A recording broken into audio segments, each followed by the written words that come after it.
Hey guys, welcome back to yet another interesting video of Quick Guide, and in this video I am going to show you how to do IRL stream on Twitch. So without any further ado, let's dive right into this exciting video.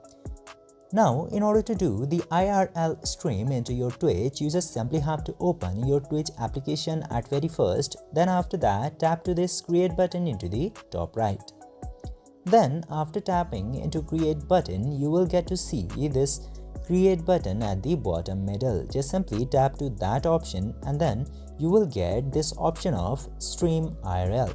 Just simply tap to that option and then you have to enable your camera and microphone. Just simply tap to enable camera and microphone manually and enable those options. And very easily do your IRL live stream into your Twitch. I hope this video was helpful for you. If yes, don't forget to like, share and subscribe to the channel to never miss another update. Thank you for watching the video.